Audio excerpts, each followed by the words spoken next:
Okay, let's look at the social welfare uh, and, uh, and change of programs.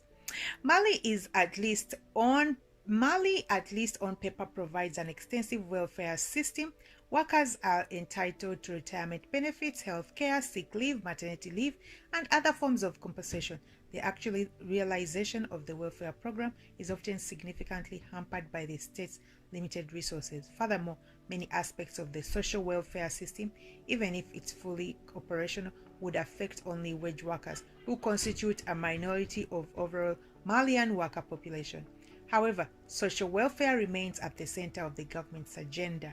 The Malian government, with the backing of the World Bank and the IMF, is planning to increase spending in health and education. Most Malians work in so-called informal sector and rely on alternative welfare strategies, such as the development of reliable social networks among kins, friends, neighbors, and co-workers. Let's look at the non-governmental organizations and other associations. Non-governmental organizations are the expression of development approach that takes into account the needs and aspirations of the local people and ideally involves them in all stages of the development project. The blossoming of foreign and local NGOs in recent years is part of the result of the implementation of structural adjustment programs and privatization of the Malian economy. The state was the largest employer in Mali until the 1980s, but many people have since lost their jobs for future employment opportunities. NGOs coordinated by the ONG of Mali have thus become a major provider of employment for many educated yet unemployed Malians. Funding is provided by the state and foreign partners.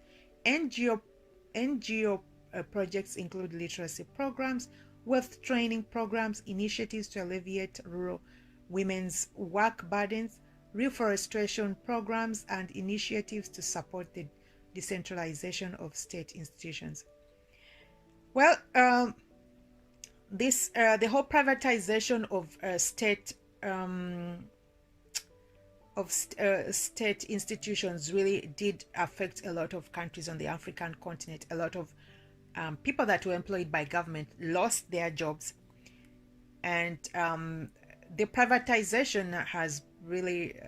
I'm not sure if privatization has been the answer for Africans on the continent. I think privatization has benefited those venturers or capitalists that are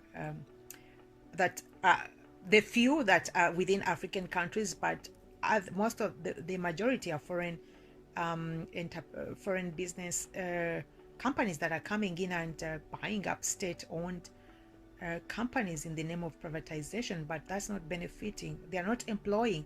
I don't think they're employing as much as what the governments used to employ, but I would like to hear your take on that. Okay, so let's move on to the gender roles and statuses. In many Malian farming communities, both men and women are actively involved in agricultural activities. Among the Bamana women, in addition to taking care of household chores, work most of their lives in the collective fields of their husbands' extended family. Once women reach menopause, they retire from work in the collective fields and often redirect their efforts in the cultivation of their own fields. Women are very active in trade activities. Postmenopausal women, as in many other African parts of Africa, are freer to engage more extensively in trade activities than the women of childbearing age. However, women sell mainly food items, both raw and processed, and a few manufactured goods, e.g. clothes, while men engage more often in the sale of manufactured goods.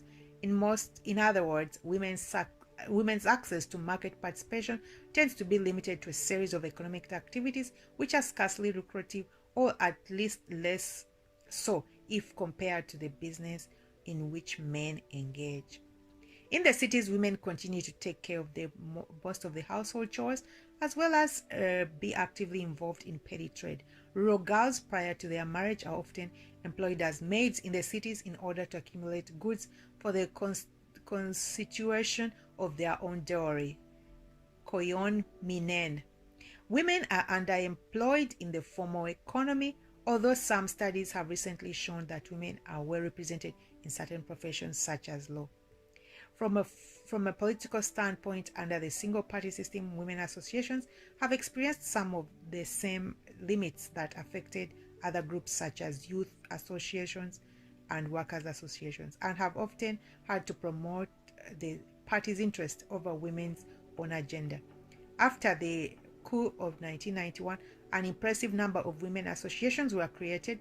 They were coordinated by the Minister for the Promotion of Women, Infants and Family, in a political reshuffling that took place on the 21st of February 2000. Women's representation achieved a historical high. Out of the 21 newly appointed ministers, 7 were women. Let's look at the relative status of women and men. In general, women are less represented than men in the more lucrative sectors of the economy. That is state employment, private enterprise, and long-distance trade. However, there are significant differences among women. For instance, women's living conditions in the rural areas often differ from those in the urban areas. In general, rural women have such a heavier workload and reduced access to health care than city women. Furthermore, there are significant class differences, especially in the cities. There are certainly some common issues that most women are confronted with, such as women's circumcision, practiced by most ethnic groups, with the exception of the Tuareg, a strong emphasis on women's role in the socialization and education of children, and discriminatory inheritance practices in the absence of state legislature on this issue. To mention only a few, the ways in which a woman is affected by these issues vary significantly. However, depending upon her location, her education, her class, her relationship with her husband, studies of urban women show women's entrepreneurial efforts in establishing broad networks of family, friends, and neighbors upon whom they can rely for companionship and mutual help. In addition, some local and foreign aid agencies have increasingly been involved in helping individual women as well as women's groups in setting up small enterprises, e.g. Small enterprises for food processing, but much is still to be done in this direction. I understand they are given loans, but I don't know how many of them can afford to pay back. Let's look at marriage and kinship. Marriage is the most important ritual of the life cycle and entails numerous celebrations that are spread throughout a period of variable length. Up to 10 years, it involves major expenses to a part of the bride's and groom's extended families and friends. Although the practice of bridegroom, the transfer of gifts, all money from the groom's family to the bride's family puts more financial pressure on the groom and his family. 3 different forms of marriage can be distinguished in Mali today. Traditional, which varies greatly from region to region and across ethnic groups. Civil and religious, mostly Muslim.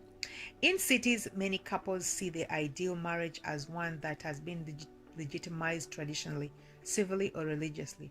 Civil marriage is especially popular among wage workers or without official sanction by the state. Wives and children will not be entitled to social benefits such as pensions. In the rural areas, or to some extent in urban areas, marriages are arranged.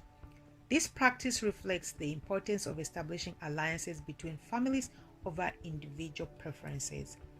Although the first years of marriage are frequently quite difficult for women, a woman's position within the household tends to improve over time. Age and children tend to increase to a woman's status. Old women are better off and take up managerial responsibilities in directing other women's work.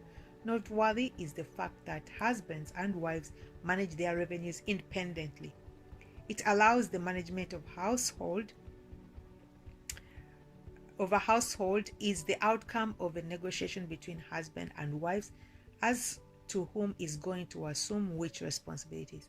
However, some underlying patterns can be detected. For instance, women tend to take care of the source that flavors the meal, and the men tend to provide the cereals that are the staple for the daily meals, at least in the cities. Let's look at the domestic unit. Most Malian ethnic groups are patrilineal and residents tend to be patrilocal. In rural areas and in large extent in the cities, domestic units are rarely limited to the nuclear family. Indeed, most often they consist of the extended patrilineal families. That is, they consist of father, his wives, his sons, their wives and their children, and unmarried daughters. Polygamy is legal and couples have the option of choosing between monogamy and polygamy when they enter into civil marriage, although it is not necessarily binding. Among the Mande, relationships between mothers and their children are very intense and affectionate, and children of the same mother tend to rely on each other for help over the years. Traditionally, relationships between half-siblings with other mothers are often tense and competitive. Another area of potential conflict in the relationship between the co-wives, which varies considerably from compound to compound. Yet it's not rare to find co-wives who get along with each other and establish relationships of mutual support, a situation often feared by the husband, who is clearly put in a minority position in the household. In the cities, it's also rare to find couples who live independently from their extended families. This typically reflects a higher social standing and Western education. Even in these cases, household members are not limited to the nuclear family and may include children from previous marriages, nephews, nieces, or other members and clients. Let's look at the kin groups. Many Malian ethnic groups are further divided into several lineage and clans, which are represented at the village level of clusters of households sharing a common section of a village under the leadership of a respected elder. Traditionally, certain clans entertain joking relationships with one another, e.g. the Diala and the Tuore. Despite the fact that residence is predominantly patrilocal, recent studies show that women maintain close bonds with their family of origin. Women continue to be involved in the lives of the NATO family members via periodic visits and via the exchange of gifts and services through their lives. Kinship bonds continue to be important despite geographical dislocation. Malian migrants, both to the city or to foreign destinations, maintain strong links with their extended families and contribute subsequently to their local economies by sending home a constant flux of money and gifts. Despite the poverty of the majority of the population, real or fictitious kinships links provide support and comfort for many Malians in times of need. Let's look at the socialization. Infant care. Babies are kept in close contact with their mothers and accompany them in most of their activities, usually carried at the mother's back and secured by a tightly wrapped cloth. In the cities, the complex male and female initiation practices found in rural areas are often reduced to simple circumcision, the removal of the foreskin of the boys, and the removal of the clitoris for the girls, usually performed on the 8th day of the baby's birth. Traditionally, male and female initiation marks the passages from childhood to adulthood. It's also a requirement for women to marry, and in some areas it's incorporated within the marriage process and entailed the passing of traditional and religious knowledge from the old to the new generations. On the other hand, urban circumcision tends to be incorporated into another set of rituals, those performed on the occasion of the naming of a child. Child rearing and education. Children's informal education, to a great extent, a collective endeavor with people other than the children's parents participating in their rearing. Small children up to 2 or 3 years receive much affection, attention from both family and non-family members and are rarely disciplined. Education is free and compulsory for the first 9 years, although private schools, which draw their students from the better of strata of the population, are expanding. In general, the attitude towards Western-style schooling is ambivalent, both because it is viewed as a colonial legacy and also because it's often disconnected from the rural population complex realities. In addition, scarce opportunities for employment in the formal sector of the economy, especially in the rural areas, may demotivate families and pupils from investing resources and time in formal schooling. Traditionally, children learned about their future economic responsibilities by observing and helping older same-sex kin, but in the cities, boys increasingly have fewer responsibilities, while girls are still expected to help at home. Let's look at the higher education. Since independence, the government has devoted more resources to secondary education than to mass primary schooling. Secondary schools are concentrated in urban areas, Bamako in particular. Until very recently, and most important objective of the Malian school was the production of administrative cadres, and until 1983, the state guaranteed employment for students with a secondary school or university diploma. At that time, however, the state had to confront the fact that it could no longer assume the responsibilities, and since then the enrollment in state schools has dropped. The numerous student strikes that have occurred in the late 20th century were an expression of students' anxiety about their uncertain profession future, as well as dissatisfaction with the form and quality of education. Statistics in the 1990s suggest a literacy rate of about 38%. Students' success rate is also extremely low. In the 1980s, only 50% of the students who began primary education were likely to complete 6 years of schooling and go to secondary school education. Female students were underrepresented at all levels of education, and their presence decreases from one education level to the next. For instance, in 1998, there were 2,737 female students out of a total of 13,824 at the university level. Wow. Let's look at the ethics. Malians are very proud of their tradition of hospitality toward local and international visitors. And indeed, hospitality has been raised to the level of national value. Greetings and salutes for special occasions, birth, marriages, death, etc. are the subject of much social regulation.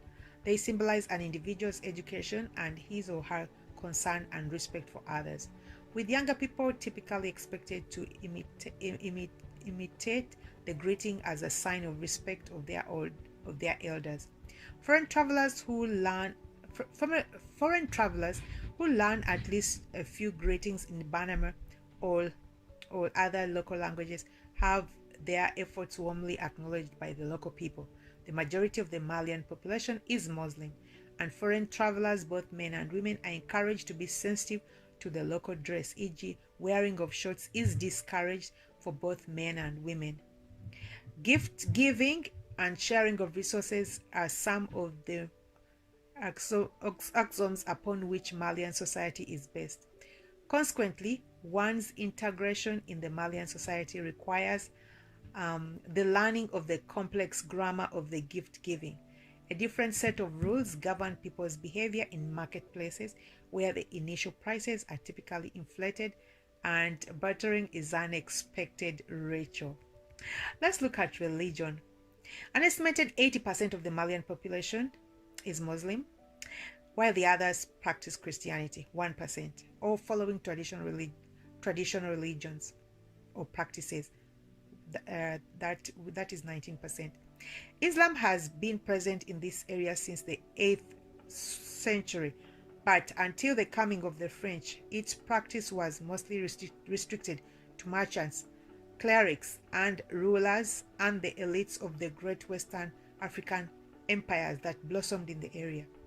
Under French colonization, Islam's influence greatly expanded in the region. For instance, during the first phases of French colonization, colonial administrators relied upon the Islamic representatives to expand their control over the local population. The French also aided in the establishment of new Islamic tribunals in the region. Finally, transformations of the local economy and people's increased mobility contributed to the spreading of Islam.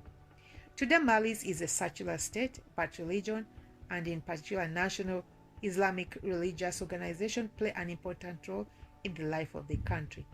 Moussa Touare, Mali's second president, increasingly relied on the display of Islamic devotion and intervened in Islamic affairs to further legitimize his power. President Alpha Omar Konaré has alternated public displays of faith and expression of Islamic piety with cautions about religious extremism. Let's look at the rituals and places. There are a number of celebrations that are performed on the occasion of major Islamic events, such as the anniversary of the birth of the Prophet Muhammad and his baptism. Ramadan in Bamako, Soukalo, literally the fasting month, is concluded by a religious feast called Boumanas Selugien, or small feast. 40 days after the feast is the time Saliba Tabaski, or big feast, in commemoration of Abraham's sacrifice. This is a time when most families sacrifice a sheep, people wear their best outfits, and everyone busily exchange gifts of meat and prepared foods as well as a sign of solidarity. All these Islamic holidays, as well as Christian holidays such as Easter and Christmas, are fully recognized. Let's look at the health care and medicine. Western health care is limited, with one doctor per 18,000 people. Medical facilities are insufficient, under-equipped, and mostly concentrated in urban areas, especially Bamako. In most cases, patients need to provide nearly all supplies necessary for treatment, including medicine, disposable medical equipment, and food. Given both the underfunding and the health sector and some corruption among underpaid and undertrained healthcare personnel, patients must rely on their social network for financial help to ensure they receive proper care. The process obviously delays medical treatment and discriminates against the poor. Statistics show that 1 out of 5 children in the rural areas will die before the age of 5. The child mortality rate decreases significantly in urban areas, but in Bamako particularly. Average life expectancy increased slightly in the late 20th century, reaching 49 years. However, the increasing spread of HIV in this region will have a dramatic impact on the figure. Most people utilize both Western and traditional systems of medicine. An emerging sector of research is the so-called pharmacopoeia, which involves the production of large-scale traditional medicines of proven efficacy. These medicines are less expensive and stem from medical knowledge already in the hands of the majority of Malians. The sector would offer the possibility of local industrial expansion if training and funding were provided to cooperatives of traditional healers and local researchers. Let's look at the secular celebrations. A major public holiday in Mali, the occasion of parades, political speeches, and other celebrations, is on the 22nd of September, Independence Day. Other public holidays include the commemoration of the overthrow of Moussa Touare on the 25th of March, Armed Forces Day on the 20th of January, Labor Day on the 1st of May, and Africa Day on the 25th of May. In addition to the celebrations of the public calendar, there are a number of well-known regional festivals such as the Sogombo or Segu region, the re-roofing of the Sacred Heart in Kangamba, and the Singwe, a Dagon festival celebrated every 6 years. These celebrations, which attract tourists, often become the occasion of the visit by politicians and are thus reappropriated into nationalistic rhetoric. Let's look at the arts and humanities. Malian oral literature is extremely rich. Malian oral literature is extremely rich. Varied proverbs, stories, epic poetry, and well researched. The Malian epic tradition, the story of Sunjata, is the most relevant to a discussion of national culture. Since independence, the griots, masters of words, and the holders of epic tradition have been essential in the process of nation building, becoming heavily involved in the process of writing Mali's history and conveying political messages to the general population. Some Malian scholars are extremely critical of this recent development and see griot's art as having lost its critical wit as it moved into the service of politics and powerful. But the issue is open to debate, as other studies show the resilience of some of the Joly's prerogatives of social critique. In very systematic terms, two underlying trends have been distinguished in Mali's literary tradition. The first is represented by a traditionalist literature oriented toward the construction of the pre-colonial past and the retrieval of pre-colonial culture traditions. The second is involved in the critical analysis of Mali's contemporary social problems, including the long-term consequences of colonization. Representation of the first current are the writings of Mamadou Hampâté Bâ and some of the writings of Massa Makan Diabaté. The second perspective is presented by the writers such as Yambo, winner of the Rodot Prize in 1996, Pascal Baber, Sedou Badian Koyet, Moussa Konate, Ibrahim Lay, and Ismail Sabar Touare, just to mention a few. Few well-known Malian writers are women. Noteworthy is the political autography of Ukwana Keita, an influential and political representative. This is also an emerging literature in national languages, predominantly in Bamana.